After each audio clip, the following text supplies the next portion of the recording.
Hello students, how are you? I welcome you all on my YouTube channel. My name is Vishnu Gupta and we are learning biology here. That is more than a subject.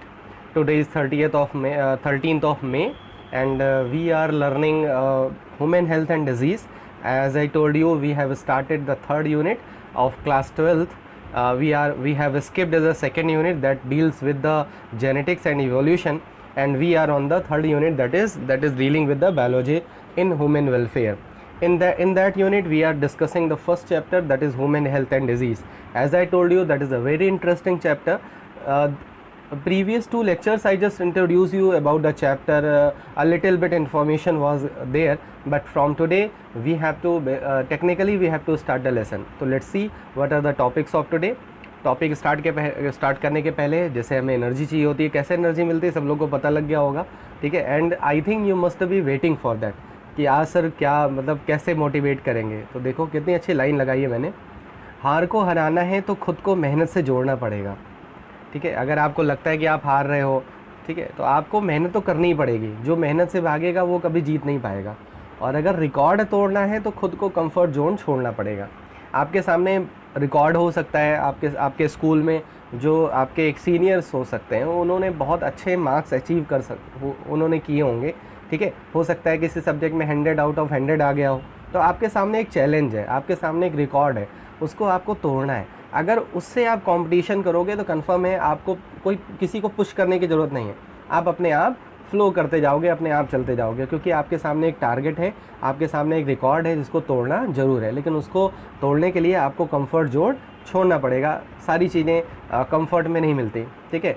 आपको थोड़ा सा कम नींद लेनी पड़ेगी, ठीक है. मेहनत ज़्यादा करना पड़ेगा, टाइम का यूटिलाइजेशन अच्छे से करना पड़ेगा. तो लेट्स स्टार्ट अ लेसन को स्टार्ट करते हैं विद दिस मोटिवेशनल कोट, और खूब एंथुजियाज्म के साथ पढ़िए. So let's see what are the topics of today. Yesterday we discussed about the health and disease.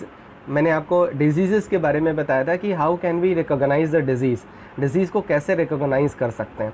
तो मैंने आपको थोड़ा सा symptoms के बारे में बताया था, sign के बारे में बताया था, syndrome के बारे में बताया था. I think समझ में आ गया होगा because nobody has written in the comment box. तो क्लियर हो गया होगा. वैसे मैंने इसके लिए डेफिनेशन यहाँ पे लगा रखी है, ठीक है. आप यहाँ से नोट भी कर सकते हो कि होता क्या है सिम्टम, ठीक है. जैसे आप आप तो फ्यूचर डॉक्टर हो ही, मैं तो आपको फ्यूचर डॉक्टर ही मानता हूँ, ठीक है. तो आप जब फ्यूचर में डॉक्टर बनोगे और जब आप डायग्नोसिस करोगे अपनी क्लिनिक पे, अपने हॉस्पिटल में, ठीक है, तो आप क्या करोगे, जब सिम्टम्स आएंगे तो सिम्टम्स आपको मतलब आपको एक डायरेक्शन नहीं हो सकता, मतलब एक डायरेक्शन में नहीं ले जा सकते. तो उसके लिए साइन होंगे, कुछ ना कुछ साइन डिजीज़ेस के होते हैं. जैसे किसी का ब्लड प्रेशर एलिवेट होता है, एलिवेट मतलब बढ़ता है. तो जब एलिवेटेड होता है तो आपको लगता है कि हाँ इसके बॉडी में हाई ब्लड प्रेशर की प्रॉब्लम है, ठीक है. तो इस तरह के बहुत सारे ऐसे साइन होते हैं जो डॉक्टर्स को डायग्नोज करने में काफ़ी हेल्प करते हैं. सिम्टम्स तो कॉमन हो सकते हैं, जैसे मैंने कल भी बताया था आपको कि सिम्टम्स कॉमन हो सकते हैं. और वहीं पे देखो इन दोनों को नोट कर लेना, ठीक है, कोई दिक्कत नहीं है, आप आराम से इसको समझ सकते हो. नेक्स्ट है सिंड्रोम, ठीक है. बहुत सारी ऐसी डिजीज़ेज हैं जिनके लास्ट में एक वर्ड ऐड होता है कि सिंड्रोम है. जैसे मैंने आपको एड्स का फुल फॉर्म बताया था, एक्वायर्ड इम्यूनो डेफिशिएंसी सिंड्रोम, सब लोग को पता है. अब इस सिंड्रोम का मतलब देखो यहाँ से पता लग गया कि सिंड्रोम का मतलब क्या है. जब एड्स किसी को होता है तो HIV वायरस जब उसके बॉडी में एंटर करता है तो उसके बॉडी में सिम्टम्स भी होते हैं, कुछ साइन भी होते हैं, बहुत सारे चेंजेस आते हैं. तो वो जो ग्रुप है ना उसको पूरा कलेक्ट करके हम उसको क्या बुलाते हैं, सिंड्रोम बुलाते हैं. तो देखो syndrome refers to the association of several clinical recognizable feature, sign, symptom, phenomena और कैरेक्टरिस्टिक विच अकर टुगेदर. वो सारी चीज़ें एक साथ होती हैं और इसीलिए हम उसको एक नया टर्म देते हैं, that is known as what, syndrome. Clear है, ठीक है. तो इस तरह से साइन, सिम्टम और सिंड्रोम क्लियर हो गया. तो हमने हेल्थ के बारे में डिस्कस कर लिया कि हेल्थ को कैसे, आपको मैंने बहुत सारे पॉइंट्स, बहुत वैल्यू पॉइंट्स बताए थे.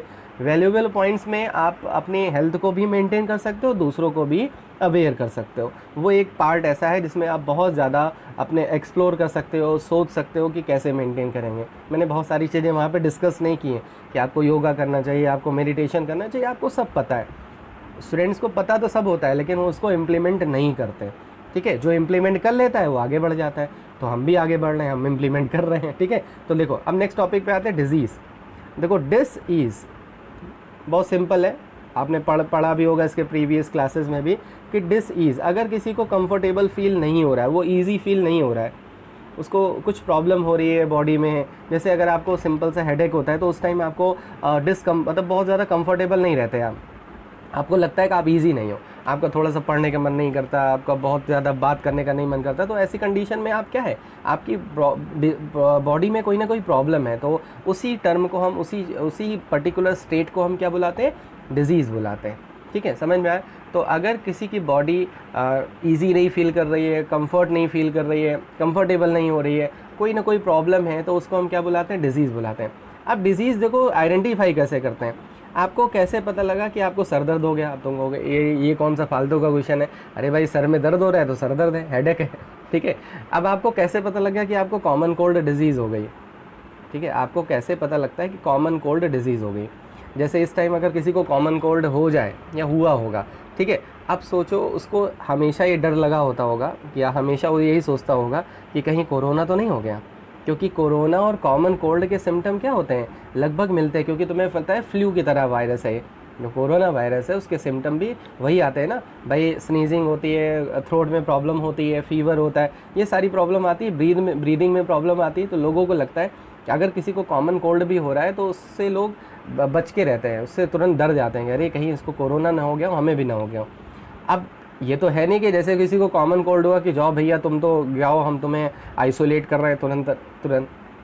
ठीक है, प्रोटेक्शन करना चाहिए, ठीक है, prevention is better than cure, लेकिन कैसे पता लगाएंगे कि उसको कॉमन कोल्ड है ना कि कोरोना है, बाय द टेस्ट।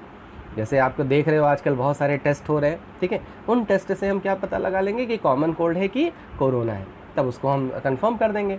ठीक है, क्लियर है। तो इस तरह से डिजीज़ को कैसे आइडेंटिफाई कर सकते हैं, वो उसके साइन, सिम्टम और सिंड्रोम पे डिपेंड करता है। अब जैसे अगर मान लो कोई वायरस, कॉमन कोल्ड का वायरस आपके नॉस्ट्रिल के थ्रू इंटर कर जाता है, मतलब रेस्पिरेटरी ट्रैक्ट पे जाता है, लंग्स तक नहीं जाता, वो केवल अपर रेस्पिरेटरी ट्रैक्ट तक ही रहता है, आपकी नोज़ अफेक्टेड होती है, आपकी ट्रैकिया तक ट्रैकिया के ऊपर तक ही इफेक्ट रहता है उसका, ठीक है, ट्रैकिया के अंदर नहीं जाता। क्लियर है। तो इस तरह से कि आपको कैसे जो भी वायरस की एंट्री है ना, उसकी जो पैसेज है वो सिम्टम उसी तरह से अपीयर होते हैं। जैसे अगर आपको कोई डाइजेस्टिव सिस्टम रिलेटेड कोई डिसऑर्डर हुआ है, जैसे किसी को अगर मान लो इनडाइजेशन की प्रॉब्लम हो रही है, डिसेंट्री हो रही है, किसी को डायरिया हो रहा है, तो कन्फर्म है वो जो बैक्टीरिया जो डायरिया काज कर रहा है या डिसेंट्री काज कर रहा है वो किसके थ्रू एंटर हो गया होगा, माउथ के थ्रू गया होगा। माउथ के थ्रू कहाँ गया होगा, स्टमक एलिमेंट्री कैनाल में गया होगा। तो मतलब हम थोड़ा सा उसके बारे में सोच सकते हैं। लेकिन कभी कभी कुछ ऐसे भी डिजीज़ेज़ होती हैं कि वहाँ पे जो पॉइंट ऑफ एंट्री है ना, मतलब पॉइंट ऑफ एंट्री वो अलग होगा, एंट्री कहीं से करेगा लेकिन इफेक्ट कहीं और करेगा। समझ में। जैसे अगर हम देखें ब्लड सेल्स में देखें, ठीक है, बहुत सारे ऐसे जो बैक्टीरिया होते हैं जो ब्लड सेल्स में एंटर करते हैं, एंट्री तो हो गई वहाँ, लेकिन ब्लड सेल्स को नुकसान नहीं पहुँचाते, किसी और पार्ट को नुकसान पहुँचाते हैं। समझ में। तो हम डिजीज़ेस को कैसे पता लगा सकते हैं, ये आपने यहाँ पे देख लिया कि डिजीज़ेस क्या है and how can we identify the diseases को कैसे आइडेंटिफाई कर सकते हैं। कैटेगराइजेशन टाइप्स ऑफ डिजीज़, ठीक है, टाइप्स ऑफ डिजीज़ में एक्वायर्ड एंड कोनजेनाइटल। अब एक्वायर्ड मतलब आपको पता है इंग्लिश वर्ड भी है, ठीक है, आपने क्या एक्वायर किया, जैसे आप स्कूल जा रहे हो तो आप क्या एक्वायर कर रहे हो, ऐसे आपने कॉमन लैंग्वेज में सुना होगा। एक्वायर मतलब गेन करना, ठीक है। और कोनजेनाइटल मतलब होता है बाई बर्थ, बर्थ से कोई चीज़ होना, तो उसको बोलते हैं कोनजेनाइटल। तो इफ़ एनी, जैसे कोई बेबी की बर्थ हुई, if any baby took birth and after the birth he caught some disease, उसको कोई डिजीज़ हो गई, तो वो किस टाइप की डिजीज़ होगी, एक्वायर्ड होगी। But when the baby born और बिफोर द बर्थ और आफ्टर द बर्थ, ठीक है, मीन्स बाय द बर्थ, जो उसकी जब बर्थ हुई तभी से उसको कोई डिजीज़ है, ठीक है, तो वो क्या हो गई, वो कोनजेनाइटल डिजीज़ हो गई। क्लियर है, समझ में आ गया। तो हम इन्हीं दोनों मेन कैटेगरी के डिजीज़ेस को पढ़ेंगे। वैसे तो बहुत सारे डिजीज़ेज़ हैं, जैसे आपने सुना होगा एक्यूट, क्रोनिक। मुझे कमेंट बॉक्स में बताना कि एक्यूट डिजीज़ क्या होती है और क्रोनिक डिजीज़ क्या होती है, ठीक है, सब लोग को पता है, बहुत मतलब ईजी है, तो मुझे लिख के बताना, ठीक है। तो हम यहाँ एक्यूट और क्रोनिक नहीं पढ़ रहे हैं, वो आपको पता है, एक्वायर्ड और कोनजेनाइटल के बारे में पढ़ने जा रहे हैं। अब देखो एक्वायर्ड का मैंने यहाँ पे बता दिया कि disease is acquired after birth due to various reason. अब बहुत सारे रीज़न हो सकते हैं, इन्फेक्शन हो सकता है, डीजनरेशन हो सकता है, डाइट हो सकती है, एडिक्शन हो सकता है, डिप्रेशन हो सकता है, समझ में, वो डिपेंड करता है एज वाइज। अगर किसी बेबी की बर्थ हुई है तो कन्फर्म उसको डिप्रेशन तो होगा नहीं, ठीक है, उसको एडिक्शन भी नहीं होगा, ठीक है। अब उसको इन्फेक्शन, डीजनरेशन और डाइट, ये 3 प्रॉब्लम ज़्यादा होगी। जब वो थोड़ा सा एडल्टहुड की तरफ चलता है तो हो सकता है उसको एडिक्शन और डिप्रेशन हो जाए, उसको इन्फेक्शन ना हो, तो वो डिपेंड करता है, वो बॉडी के स्टेट पे डिपेंड करेगा, समझ में आया। तो एक्वायर्ड डिजीज़ क्या होती है, क्लियर है कि जब बेबी की बर्थ होती है, जब हमारी बर्थ होती है, बर्थ के बाद जो डिजीज़ेज हम कैच करते हैं, जो डिजीज़ हमें इन्फेक्ट करती है, वो क्या होती हैं, एक्वायर्ड डिजीज़ होती हैं, ठीक है। अब देखो एक्वायर्ड में ही हम एक्वायर्ड को 2 पार्ट में डिवाइड कर सकते हैं। आप जब इसको नोटबुक में बनाना तो acquired is divided into 2 part, वहाँ लिख लेना, कंटेगियस एंड नॉन कंटेगियस, ठीक है। आप आजकल ये टर्म बहुत सुन रहे होंगे न्यूज़पेपर में, न्यूज़ चैनल पे, ठीक है। कंटेगियस मतलब होता है फिज़िकल कांटेक्ट। जैसे कोरोना जो वायरस है, अगर उसकी डिजीज़ लिखी जाए तो that is spreading by the what, physical contact, तो that disease may be known as what, contagious. उस डिजीज़ को हम क्या बुला सकते हैं, कंटेगियस बुला सकते हैं, मीन्स टच से, मतलब फिजिकल कांटेक्ट से। और अगर वहीं पे अगर हम एड्स की बात करें, अगर किसी को एड्स है, आपने बहुत सारे ऐसे ऐड देखे होंगे चैनल पे, ठीक है, तो वहाँ पे क्या दिखाते हैं, if anybody suffering from AIDS तो he should not just isolated from the society. उसको हम सोसाइटी से आइसोलेट नहीं कर सकते, because this disease does not spread by the physical contact, ये फिज़िकल कॉन्टैक्ट से स्प्रेड नहीं होती हैं। ऐसे पेशेंट को अगर आपने आइसोलेट कर दिया तो वो साइकोलॉजिकली वीक होने लगते हैं। लेकिन अब यहाँ पे क्या है, कंटेगियस। अब तुम कहोगे किसी को कोरोना हो, कह रही है तो साइकोलॉजिकली वीक हो जाएगा, इसको यार गले लगाते हैं, इसको बहुत अच्छे से प्यार करते हैं तो हो चुका। उसको प्यार करने का मतलब है भैया उसको आप समझाओ, ठीक है, उसको आइसोलेट करके रखो जिससे उसका कोई फिजिकल कांटेक्ट ना होने पाए। जैसे कॉमन कोल्ड, अगर किसी को कॉमन कोल्ड है तो उससे आपका भले ही आपका कोई फैमिली मेम्बर ही हो, आपका कोई फ्रेंड ही हो, तो उससे आपको अवेयर करना चाहिए। अब उसमें होता क्या है, कभी कभी ये होता है, अरे तुम तो बहुत पढ़े लिखे हो, ऐसे ऐसे ऐसे बहुत सारे वर्ड सुनने में आते हैं, बहुत सारे सेंटेंसेस लोग बोलते हैं कि अरे ये तो बहुत पढ़ लिख लिए हैं, ऐसा कर रहे हैं। ठीक है, उनको भी अवेयर करो कि भैया आप 3-4 दिन जो है आइसोलेटेड फॉर्म में रहिए, जिससे क्या होगा, आप भी सही रहोगे और हम भी सही रहेंगे। समझ में, यही तो हो रहा है इस टाइम कि अगर किसी को ऐसी प्रॉब्लम है तो वो खुद अपने आप को आइसोलेट कर ले तो ज़्यादा बेटर है। अगर ऐसा होने लगे तो ये जो प्रॉब्लम फैल रही है, जो पेंडेमिक मतलब इतनी तेज़ी से मतलब इसके केसेस बढ़ रहे हैं, वो कन्फर्म में कम हो जाएंगे। तो जहाँ पे ऐसी अवेयरनेस है वो इसको कम कर सकते हैं। तो क्लियर हो गया, कंटेगियस और नॉन कंटेगियस बहुत ईजिली समझ सकते हो, ठीक है। समझ तो हर एक चीज़ हम जाते हैं अच्छे से, लेकिन उसको हम कोरिलेट कैसे कर सकते हैं ये बहुत इंपॉर्टेंट है, ठीक है। तो contagious, non contagious is clear. Now come to the next part, non communicable. देखो इसके पहले हमने जो पढ़ा था ये कम्युनिकेबल थी, और याद रखना एक बेसिक कॉन्सेप्ट है, अगर कोई कम्युनिकेबल या इन्फेक्शियस डिजीज़ होती है, डेफिनेशन कैसे लिखोगे, if any disease spread from a infected person to a healthy, कोई इन्फेक्टेड पर्सन है उससे किसी हेल्दी पर्सन को अगर ट्रांसफ़र हो रही है तो जान लो क्या है, कम्युनिकेबल। कम्युनिकेबल मतलब होता है ना कि कम्युनिकेट करना, एक से दूसरे को पहचाना। इन्फेक्शियस, इसीलिए उसको हम क्या बोलते हैं, इन्फेक्शियस। तो अगर कोई भी इन्फेक्शियस डिजीज़ है तो कंफर्म है, जान लेना ये किसी न किसी पैथोजन से हो रही है, पक्का है।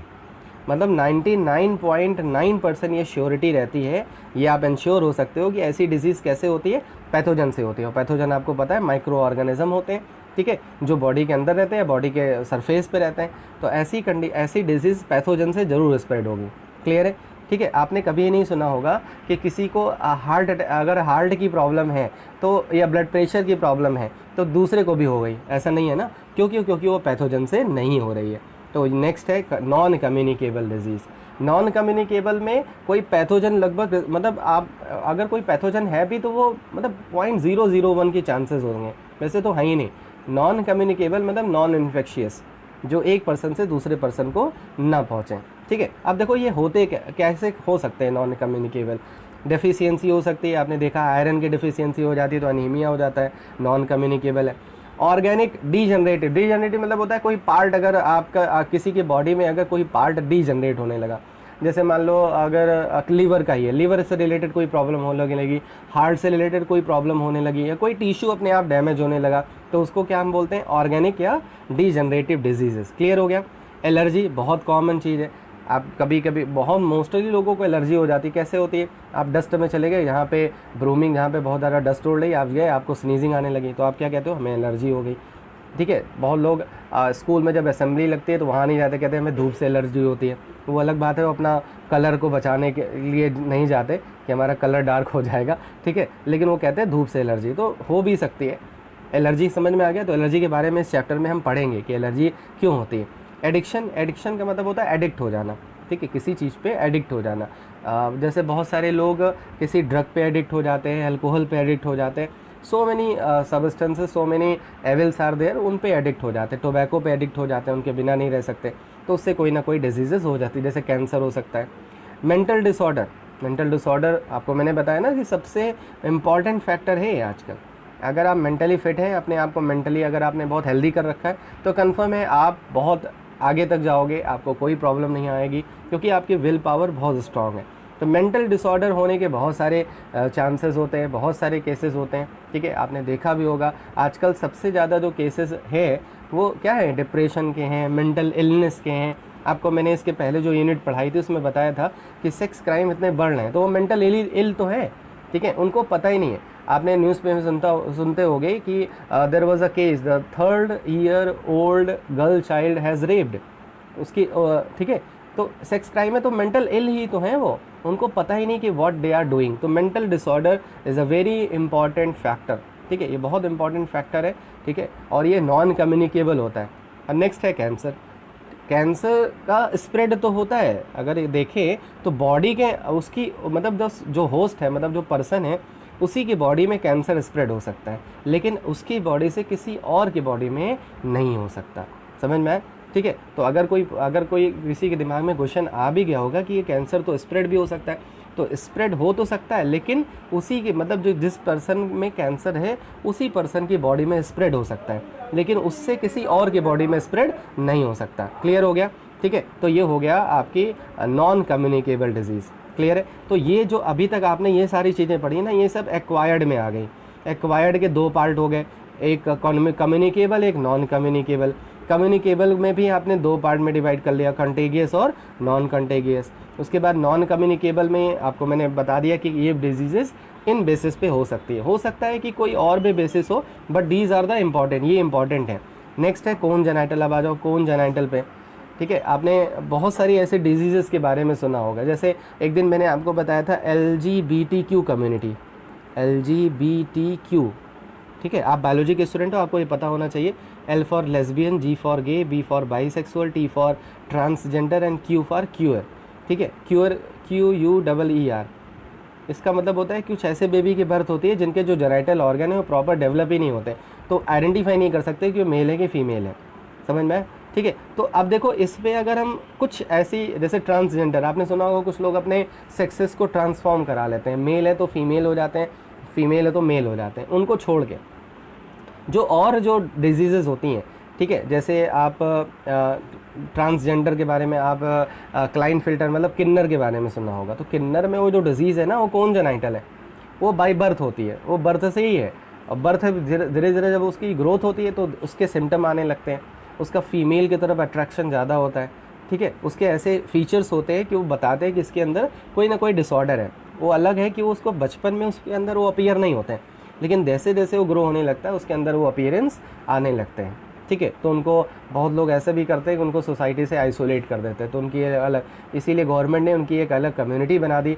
और आप बताना कौन सा सेक्शन जो है लीगल है इंडिया में, इसी को लेके एक सेक्शन जिसको अमेंडमेंट हुआ था और सेक्शन को लीगल कर दिया था। ठीक है, समझ में आया? ताकि ये जो है आपस में मैरिज कर सकते हैं, सेक्स परफॉर्म कर सकते हैं और इन पर कोई इलीगल एक्शन नहीं होगा। ठीक है, अब देखो जितने भी कोनजेनाइटल डिजीज़ेज़ होती हैं वो या तो हेरिडिटरी होती हैं। हेरिडिटरी मतलब अगर किसी के पेरेंट को कोई डिजीज़ है तो वो उसके ऑफस्प्रिंग में ट्रांसफ़र हो जाती है। तो ऐसे बहुत सारी डिजीज़ेज़ हैं। ठीक है, जैसे हीमोफीलिया है, सिकल सेल एनीमिया है, थैलेसेमिया है, सारी डिजीज़ेज़ आप पढ़ोगे। हीमोफीलिया बहुत आपने सुना भी होगा, हीमोफीलिया में ब्लड क्लॉट नहीं होता। तो हीमोफीलिया अगर किसी बेबी को है तो कन्फर्म है उसके पेरेंट को भी था और वो ट्रांसफ़र हो गया। तो ऐसी डिजीज़ेज़ पेरेंट से ऑफस्प्रिंग में क्या हो जाती हैं? ट्रांसफ़र हो जाती हैं। ठीक है, थैलेसेमिया ब्लड रिलेटेड डिसऑर्डर है, sickle cell anaemia blood related disorder है, ये भी ट्रांसफ़र हो जाता है। लेकिन कुछ ऐसी डिजीज़ होती हैं जो पेरेंट्स से ऑफस्प्रिंग में ट्रांसफ़र नहीं होती। जैसे आप अभी मैंने किन्नर का एग्जांपल लिया, तो जो किन्नर होते हैं वो तो रिप्रोड्यूस ही नहीं कर सकते, तो उनको प्रोड्यूस करने के लिए उनके हेरिडिटरी नहीं हुई, उसकी कोई म्यूटेशन हो गया, कोई अचानक कोई चेंज आ गया, उसकी वजह से हो गया, समझ में आया? तो वो जेनेटिक डिजीज़ेज है, जेनेटिक डिसऑर्डर बोलते हैं इनको। क्लियर है? सेकंड है कि diseases due to environmental factor. जब बेबी की मतलब बेबी का डेवलपमेंट हो रहा था, तो उस टाइम हो सकता है कि उसके यूट्रस में जो एनवायरनमेंट हो, जैसे आपने किसी किसी को देखा होगा कि उसका जो पैलाटे है, जो जॉ है, किसी किसी की लिप्स कटी होती है जब वो बर्थ होती है। ऐसे आप जब स्किन डॉक्टर के यहाँ जाते होगे तो वहाँ पर बहुत सारे ऐसे फिगर बने होते हैं, पिक्चर्स बनी होती हैं कि उनका जो जॉ है वो बहुत टेढ़ा मेढ़ा है, ठीक है, उनका जो जॉ है ऊपर से वो कटा हुआ है, अजीब तरह से है, ठीक है, तो क्लेफ्ट पैलाटे उनको बोलते हैं। सिफिलिस आप पढ़ ही चुके हो कि ऐसी भी डिजीज़ेज़ हो सकती हैं। एक्चुअली ये यूट्रस में भी क्या हो सकता है, मतलब जो प्रेग्नेंट वुमेन है उसमें भी क्या हो सकती है, ट्रांसफ़र हो सकती है। तो क्लेफ्ट पैलाटे क्या है? क्लेफ्ट पैलाटे अभी मैंने बताया ना, ये कॉमन है, ठीक है, ये हो सकता है, जो न्यूबॉर्न बेबीज़ होते हैं उनको ये प्रॉब्लम होती है, फिर बाद में सर्जरी वगैरह करके उसको ठीक करते हैं, लेकिन ये डिजीज़ेज़ में आ जाता है। क्लियर है? तो क्लेफ्ट पैलाटे, तो ये तो बहुत कम, ये तो बहुत रेयर है, ठीक है, बहुत कम देखने को मिलता है, लेकिन सबसे ज़्यादा ये होता है जेनेटिक या हेरिडेटरी डिजीज़। अब देखो biology, as a student of biology अगर आप लोगों को अवेयर करो, जैसे किसी की मैरिज होने जा रही है, उनको बताओ कि अगर आपकी मैरिज होने जा रही है तो पहले आप ब्लड टेस्ट करा लो कि आपको कोई जेनेटिक डिजीज़ तो नहीं है, आपको कोई जेनेटिक डिसऑर्डर तो नहीं है, कि आपके जब मैरिज होगी तब आप उस डिज़ीज़ को अपने ऑफस्प्रिंग में ट्रांसफ़र कर सकते हो, तो पहले से ही पता लग जाए।